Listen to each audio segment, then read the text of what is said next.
Bullying isn't a new problem, and it's more common and pervasive than most of us realize. In fact, there's evidence that incidents of workplace bullying are increasing. I'm Grace Trafton of The Better Part. Stay tuned and find out more about this important topic from our guest today.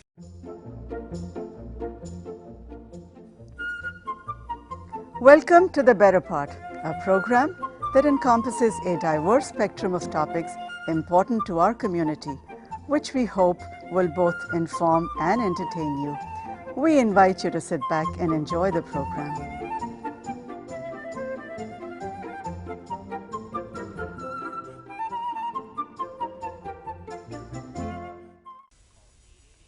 Our guest, Carolyn Franklin, has been teaching communication studies at Foothill and West Valley College for a number of years.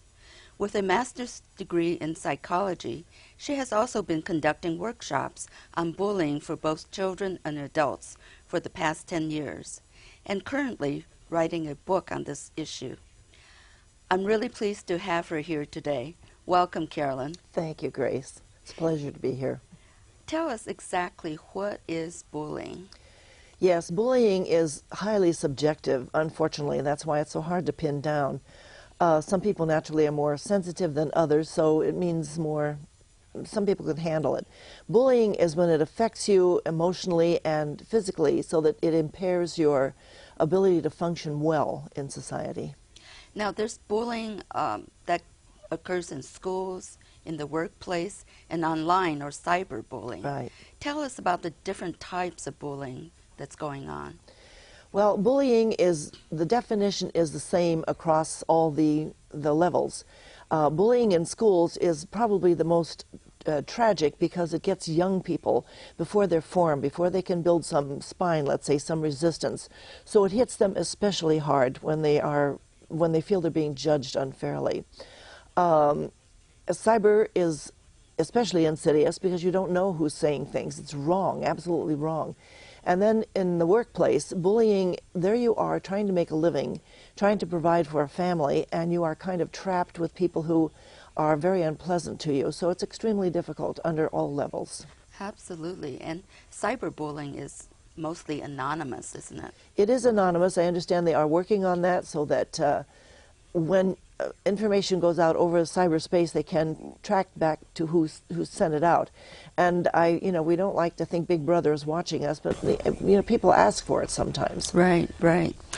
Now, how prevalent is this problem for both children and adults? Because of the media, it's on the increase, and it is lethal, because you can be reached at any time, any place today. Before, when bullying went on in the schoolyard, it was just in the schoolyard. This is years ago, but now it's everywhere all day long. So it is prevalent and getting more vicious and getting more intense and more destructive for workplace and for schools. So can you define bullying in the workplace, and how pervasive is it? Yes, bullying in the workplace is when you are working in a job, and oddly enough, the people who get bullied are the best workers. They're the ones that are productive, they're sincere, they try hard, but they're the whistleblowers because they want to do things right. So they are really treated very badly, unfairly. I think the only word that you can say would be unfairly is what makes it bullying. And then the people who are bullied in the workplace take it extremely seriously because they are conscientious. So it hits them very hard. So then, I don't know, in the school place, again, it's cyberspace, and it's the word gets around, and then they become gangs that discredit you, and you have nothing to fight back with. I think that's the hardest part of being bullied, is you have nothing to fight back with. It's all against you. You have no defense. So that's interesting. You said that the kinds of people that are likely to be bullied at work are really the best workers. The best workers. How does being bullied affect people, and what are the long-term consequences? Yes, how it affects people. Sleeplessness. You cannot sleep at night. Therefore, if you don't get your sleep, you don't function. Nervousness. You drop things. You can't control your hands. You're so worried. It's tense. The body's tense. It affects your diet. You can't digest. You can't eat. You can't remember things. And, of course, if you're at work and you can't remember things, that works against you doubly. It affects your social life. You can't be good to your friends. You can't acknowledge the things they're doing for you. You're sharp, you're angry, you are constantly lashing out, you're hostile. So it is extremely detrimental to your soul, to your personality, to your social life, and your physical being. Mm-hmm. Now, what about the person doing the bullying? What are the characteristics of that person? Oh, yes, there are many characteristics of that kind of person. Generally, my observation of them is that they're very, I want to say, weak-willed. Now, that seems strange since they're bullying, but I think they're bullying to offset their own inadequacy.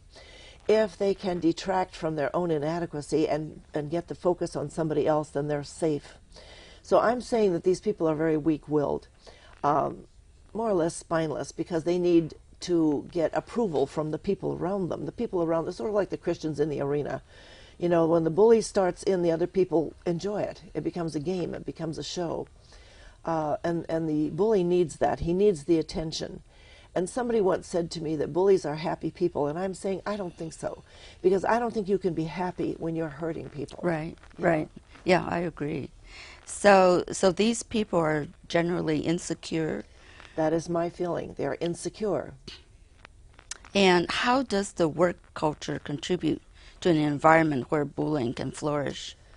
That is an unfortunate set of circumstances. The work environment does contribute to it, because mostly the ones who are bullying are the managers.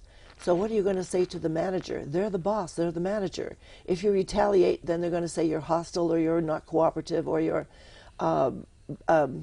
being very, against the rules, and you're not cooperating. And the people around you are not going to stand up for you. So when it's the managers that are doing the bullying, and then you have what I call the copycats. They see the manager doing this, so they jump on the bandwagon and they support the manager. So the environment is generally a manager who has some kind of axe to grind and picks on one person or more to do this. Now, does the work culture in general contribute to this, meaning that upper management is allowing this to happen? Yes, upper management is allowing it to happen, because really nobody cares. The people who are being bullied are helpless. And who cares about helpless people? When you have the power, when you have all the aces, so to speak, what do you care about somebody else? And so again, the people who will join you will support you until you are moved as management. But management does allow it. I won't say encourage it, but they do allow it. Also, I understand that human resources, who is supposed to protect you, aligns with management. And much of the time, the union aligns with management, because the union has to get along with management in order to make some kind of arrangements for future needs, future requirements. So tell us more about the role of human resources. The human resources, their actual role is to help people, to take care of them, to hire appropriate candidates for the jobs, although it is common knowledge, and this has come to me from many sources, that human resources hires people they like, not necessarily qualified. And much of the time, the people who get hired and who get promoted are relatives. So they already come in with an advantage. And the people who are there who should have been promoted don't get promoted because HR has not taken care of them. So the purpose of HR is to hire proper people, adequate people, to take care of the stress on the workplace floor. If you are having problems, you're supposed to be able to go to them. They'll get you some kind of medical help or psychiatric help or some way to take care of you. They are to take care of your health benefits, your retirement benefits, anything that is to help you to function well in that job environment. But you're saying that often they don't do this? Unfortunately, the understanding that I get is that they don't do the job adequately enough, much of the time, yeah. So if I felt that I was being bullied in the workplace and I go to my HR department, what kind of help am I likely to get there? You can file a complaint, and if it's a good HR department, they will have some kind of meeting with a mediation, or they will get you together to talk with the people who are bothering you and the manager. And if it is the manager, they will certainly talk to him by upper management. They will take some steps to ameliorate the situation. If they're not good HR, which is often the case, they'll simply file the complaint and you won't hear anything else. And so it could actually make the situation worse, right? It Because could. my manager who was doing the bullying would hear about this, right? He may hear about it, but everybody knows in those circumstances that management is sacrosanct. They are inviolable. If they do something, they're management. It seems to be permissible. And the thing I don't understand, Grace, as long as we're on this, when management puts people down, it destroys the output of the work. It destroys the production. It destroys the morale. And I'm asking, who wins here? You know, you would think the company would come first, but it doesn't You seem would think, to. Yeah. right, right. So how about the role of the unions and the Equal Employment Opportunity Commission? They, again, well, here is another serious problem for the union and equal opportunity and even HR. There are so many complaints, they can't handle them all. They are inundated with complaints. And I would say, well, then if you're inundated with complaints, stop everything and find out what's going on. You know, instead of just letting it pile up and exacerbate the situations already at hand, find out the root cause and attack that, fix that. If you have to get rid of management, or what do we say, kick them upstairs, do so. If you have to take the people underneath who are the worker bees, let's say, who are causing problems, get them aside, talk to them and say, you're not helping yourself, you're not helping the company. What can we do here to get you to understand you're important to us? How can we fix this? I think some serious attempt should be made to fix this for everybody. So how about the EEOC? What role do they play in all this? I had, funny you bring them up, I had a problem at work one time. I work for the government. And when you work for the government, you are really trapped. There's no way out. You can quit, yes. So I got in touch with the Equal Opportunity Office, and all they told me was, you should try to get along. That was the response I got. Well, yeah, I have been. I'd like something else. Not much help Not there. much help, no. It's very disappointing. So does it really help to sue? That is always an alternative, but it's very hard to sue because, number one, getting an attorney that is competent and understands it's better to not sue and be on strong grounds than to sue and be on weak grounds, because then you make yourself in a worse predicament. So to sue, you need to have absolutely airtight grounds.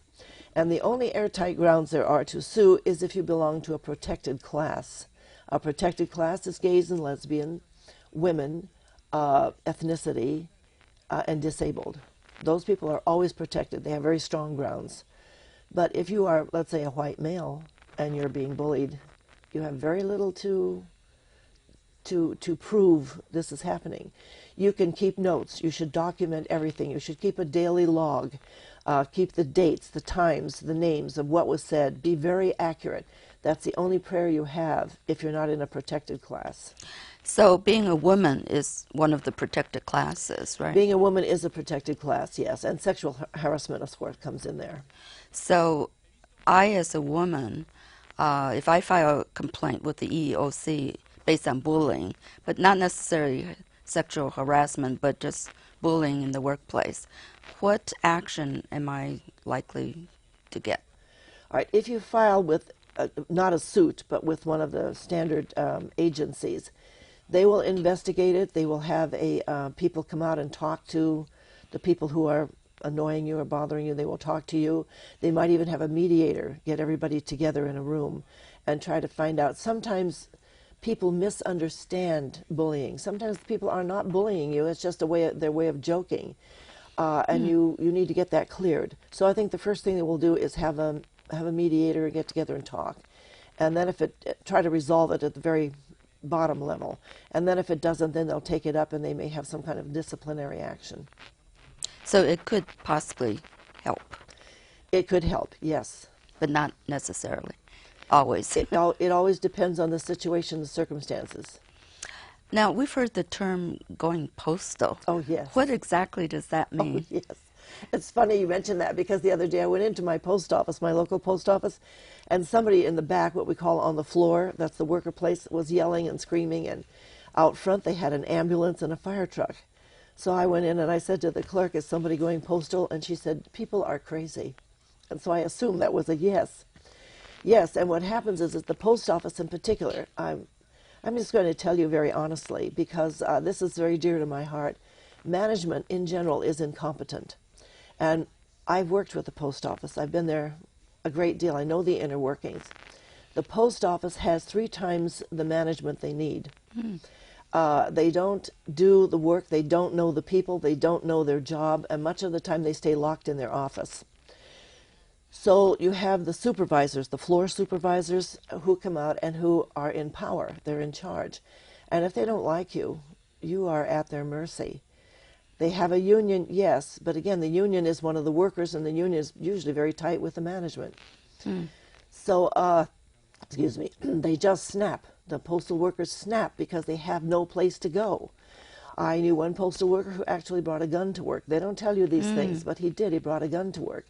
And many times there's what we call, as I said, the floor is the place where people go to work. We had fights on the floor, fist fights, because people are so stressed out. And then you have the public where you deliver the mail. They always want their checks, of course. And if the carrier, we call them carriers, if he doesn't have the check, he gets a lot of problems from the customer. And believe me, if they get your check, they deliver it. They're glad to deliver it. So the carriers get it from all angles. They get it from the supervisor, they get it from their coworkers, and they get it from the customers. So it's really stressful to be a postal worker. So even outside of the post office, people can go postal too, can't they? Yes, it's become a general term. Yes, whenever you feel trapped, you have nowhere to go, you're going to explode. Because you build up that stress, you build up that energy, that tension, and it is human to release it. Either that or it destroys you. And I'm sure that in many cases people have been destroyed and you don't hear about them. It's only the ones that are able to express themselves in a very loud, audacious, creative manner. You do hear about those. And this is when we need to take some kind of action to find out what happened and fix it.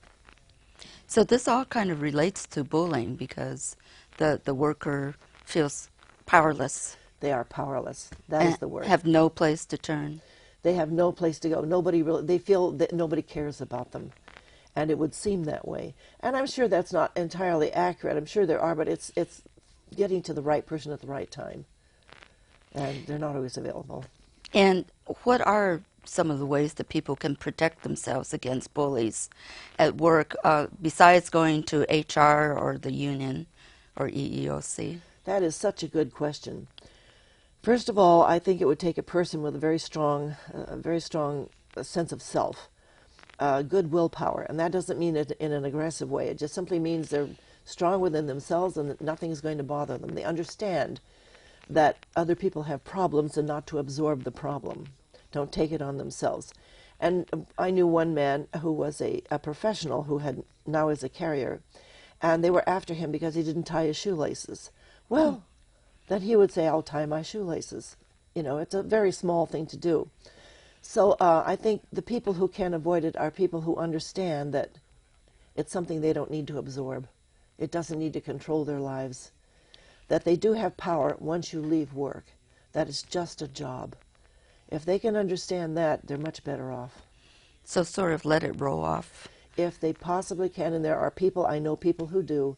In fact, one Christmas on the floor, there were 2 carriers who were having an extremely strong verbal argument.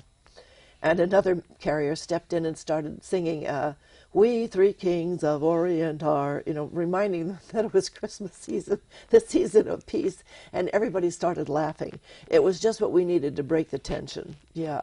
So there are moments of lightness, even in the darkest places, yes. Very good, very good. So tell us about your workshops and textbooks. How did you get started with these workshops? What started your interest in this topic? It was an absolute accident, as so many things do. I have a partner who is from England, and I was working, teaching public speaking to 5th graders on a contract basis. And she was in the same job, and we just found out we got along beautifully. So we started our own business, teaching public speaking, and then we said, she has a sister who is disabled, and I have a daughter who is disabled. So we find that people who are disabled have social problems. So we decided to get together and start courses on helping people to not be bullied. So we offered our services gratis to the YMCA and to many schools. And we would go in and put on these skits, and I had a doll built. The doll is about this high, and I call him Boxer Bully. And Boxer Bully goes with us, and we use him to demonstrate how not to behave. And they've been wonderful. The children are wonderful, the fifth graders and even younger. So we found that we had a niche, so we worked on that, and it gradually grew. And then I gave courses at De Anza on Saturdays. And here's an interesting too. The mothers would come to me from the various grammar schools, and they would say, bullying is a problem. Will you please do something at that school? And I would contact the principal, and the principal would say, there's no bullying here. And I said, but the mothers are saying so. And the principal said, let me know who these mothers are. I thought, no, I will not do that.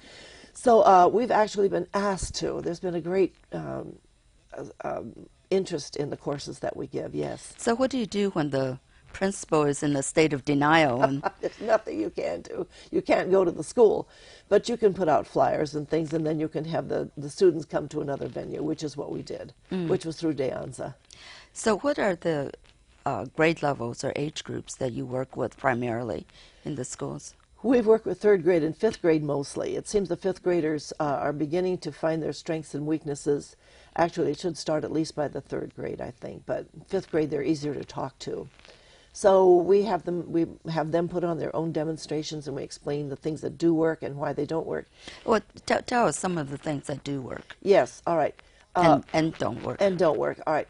Boys in particular at that age, young boys are extremely active. And they don't realize sometimes that activity is off-putting. But yet you don't want to have them not be active, because that's a boy thing. It's a good thing. So you have to show them when they go up to say hello to somebody, don't go up and say hi like that. Go up and say hi. Just keep your hand close to your shoulder. It's the same kind of gesture. If somebody is picking on you, you say stop. Again, just put your hand up like this, stop, and walk away. And if they keep following you and taunting you, say stop. And then we gave them a few ways to have comebacks. For example, nobody here likes you. And then you say, well, my mother likes me. And you keep walking. It was a non-confrontational system that we used. I don't believe in socking people. Sometimes it feels really good. But in general, it doesn't work. Right. So it's better to find a way to get along if you can. So the stop sign, and then standing like this and looking at people, just staring in their eyes when they bully you, just look at them and say nothing. Oh, really? Yeah, sometimes the bully doesn't know what to do with that. They don't know if you're really powerful, if you're just bluffing. So sometimes it calms the situation down. So we try to find alternative ways for them to meet people and to socialize, because I think that's really what they're trying to do, is to be accepted, to be liked. There's just ways that are better than other ways. And so we try to address that in the fifth grade and then in the third grade too. And how about some responses that are not appropriate? Yes. Oh, yes. Here's one thing girls do that is very difficult to control. And maybe it's happened to you. There'll be 3 girls who are friends, and 2 girls, girls like to backstab at a very young age. They learn these things young. So they'll go up to a friend and they'll say, you think Betty is your friend. I know you think so, but you should have heard what she said about you. Now, what would be the first thing you would say? What does she say? Right. And then I would say, oh, I can't tell you. Ah. Now you're mad at Betty. Right. And I have gotten the 2 of you against each other. But I don't know what Betty said. No, you don't know what Betty said. Right. So we act that out in class. And we say, girls, yes, we do this, don't we? I say, so what would you do then? And so we say, you 3 of you get together, and you ask Betty with Barbara there, Betty, did you say this? And that will call Barbara's bluff. So I said, next time she won't do that to somebody else. But I said, all 3 of you get together and discuss this. And be very kind when you discuss it. Don't get angry, because that's what they want. The bully wants you to get angry. They're pulling your strings. Don't react that way. Say, well, let me think about that. Let me investigate this. I'll check this out. Yes, let's all do it together. And I said, that will ease some of the stress for you and call Barbara's bluff. So how young do children first manifest this kind of behavior, the bullying behavior? There are children who manifest it as early as 1 year old. 1 year old? Yes, there are some children who are born very strong-willed. They are born strong-willed, and if they want that toy, they're going to get that toy. But isn't there a difference between being strong-willed and being a bully? Yes, but not when you want something and you don't know that you're strong-willed. All you know is you want that toy, and you somehow have the power to get that toy. Because when you take it from the other child, he sits there and cries. He doesn't fight back. If the other child would fight back, maybe the one that's strong-willed would think twice. But if they don't get that modified or monitored at an early age, it just exacerbates, it accelerates. So some children bully from a very early age. And if parents observe this, what can parents do? Some parents understand it. Other parents think it's just the way their child is. They don't understand that it can be destructive. Because our parents love their children, and they should. And we want them to. But we also want their children to be socialized. You know, it's really difficult because in America we're individualists. We pride ourselves on our individualism. So we cherish that, and yet we want you to get along with other people. So where is that line? You know, and it's different for every person, everybody. So working with parents, they're concerned about their children. They love them. They're sensitive. So it's very difficult to have them understand, yes, your child is wonderful and beautiful, but you might want to watch this, you know. I knew a child who was dyslexic, and the child was maybe 4 years old, printing backwards. And I very innocently said, oh, your child is dyslexic. The mother went to pieces. She started to grab the child and said, you're joking, aren't you? I thought, what is going on here? She really overreacted. Dyslexia is nothing. You fix it today. You know? What you need to do is know it. Right. So, yeah, the parents are very absorbed in their children's welfare, and they should be. But you should be absorbed in other children's welfare, too. Absolutely. Well, Carolyn, thank you so much for sharing this very important information with us. And I hope that you continue with your workshops, and I'm sure that there's a lot of need for it. Thank you, Grace. It's been a pleasure being with you today. Thank you for being with us today. I hope you found our program informative. And remember to watch some of our shows on YouTube. And tune in again next week to The Better Part. Bye-bye.